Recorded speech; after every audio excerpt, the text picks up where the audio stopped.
성부와 성자와 성령의 이름으로 아멘. 연중 제26주일 독서기도 제1독서. 사도 바오로가 고린토인들에게 보낸 첫째 편지에 의한 독서. 그리스도 교적 동정. 형제 여러분, 미혼 남녀에 대해서는 주님께서 나에게 지시한 바가 없으므로 내 의견을 말하겠습니다.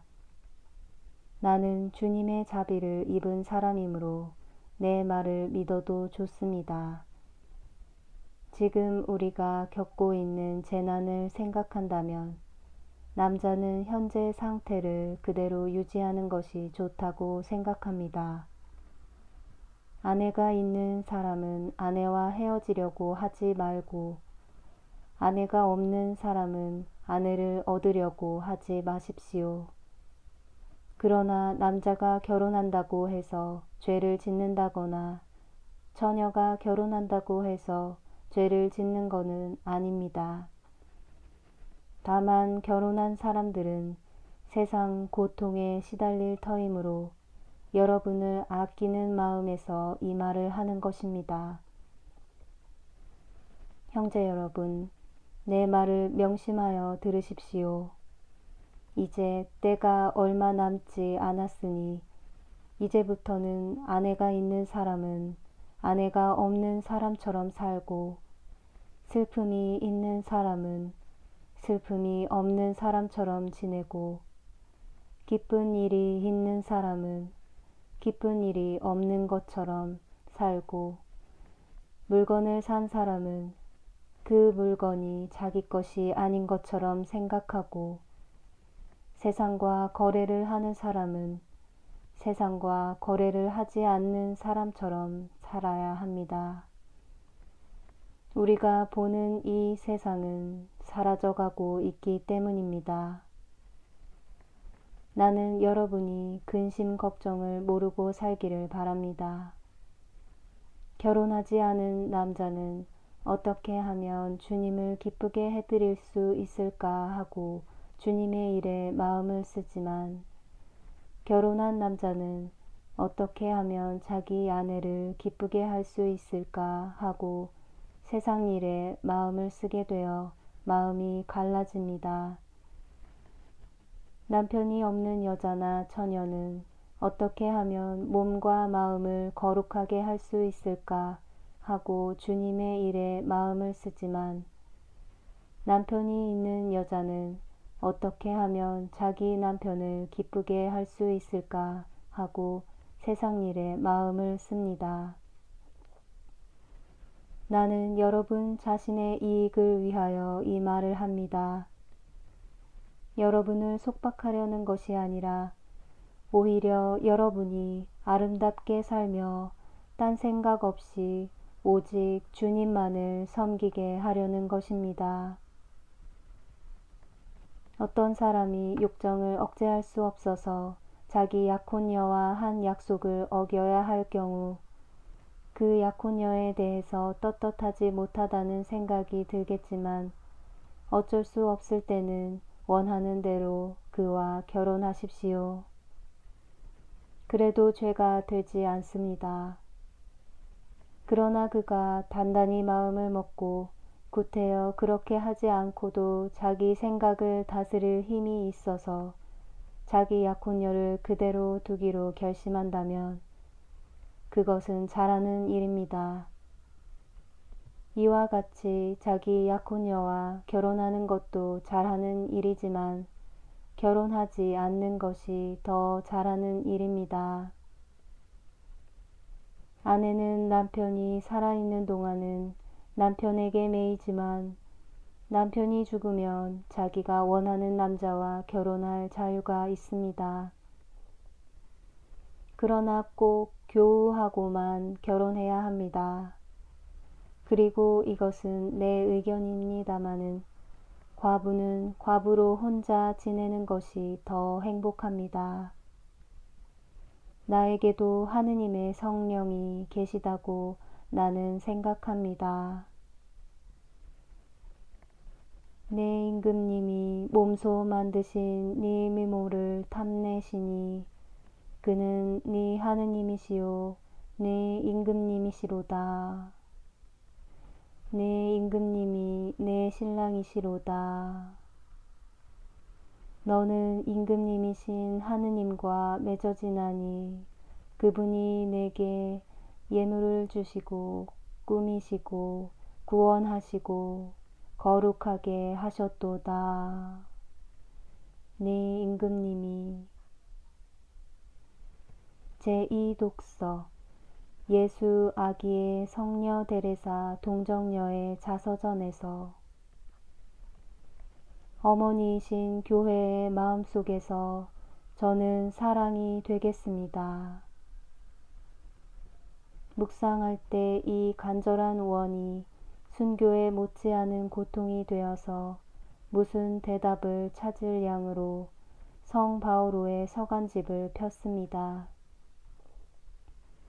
고린토 전서 12장과 13장이 눈에 띄었습니다. 거기에는 모든 이가 한꺼번에 사도와 예언자와 학자 등 여러 가지가 될 수 없다는 것, 교회는 여러 가지 지체로 이루어졌다는 것, 그리고 눈은 동시에 손이 될 수는 없다는 말이 있었습니다. 대답은 분명하였지만은 제 원이 채워진 것은 아니었고 평화가 온 것도 못 되었습니다. 성녀 막달레나가 텅 빈 무덤가에 앉아 줄곧 굽어보다가 마침내 그가 찾던 것을 발견했던 것과 같이 저도 제 허무의 깊은 속까지 저를 낮춤으로 몹시도 높이 올라가 제 목적에 다다르게까지 되었습니다. 저는 실망치 않고 그대로 읽어나가다가 이 구절에서 마음이 가벼워졌습니다. 여러분은 더 큰 은총의 선물을 간절히 구하십시오. 내가 이제 가장 좋은 길을 여러분에게 보여드리겠습니다. 그리고 사도께서는 어떻게 되어서 아무리 완전한 특은이라도 사랑이 없으면 아무것도 아닌지를 설명하시고 천주께로 확실히 가기 위해서는 애덕이 가장 훌륭한 길이라는 것을 설명해 줍니다. 마침내 저는 안정을 찾았습니다. 성교회의 신비체를 살펴보니 성 바오로께서 설명하신 아무 지체에서도 저를 보지 못하였습니다. 아니 오히려 모든 지체에서 저를 찾아내고자 하였습니다. 애덕이 제 성소에 열쇠를 주었습니다. 저는 만일 교회가 여러 가지 지체로 이루어진 육신을 가졌다면 모든 기관 중에 제일 필요하고 제일 귀한 것이 그에게는 없지 않다는 것을 이해했습니다. 교회에는 심장이 있고 이 심장에는 사랑이 불타고 있다는 것을 깨달았습니다. 오직 사랑만이 교회의 모든 지체를 움직이게 한다는 것. 사랑이 꺼질 지경에 이른다면 사도들은 복음을 더는 전하지 못할 것이고 순교자들은 피를 흘리려 들지 않으리라는 것을 알았습니다. 사랑은 모든 성소를 포함한다는 것, 즉 한 말로 말해서 사랑은 영원하다는 것을 깨달았습니다. 그래서 너무도 미칠 듯이 기쁜 중에 부르짖었습니다. 오, 제 사랑이신 예수여, 제 성소를 마침내 찾았습니다.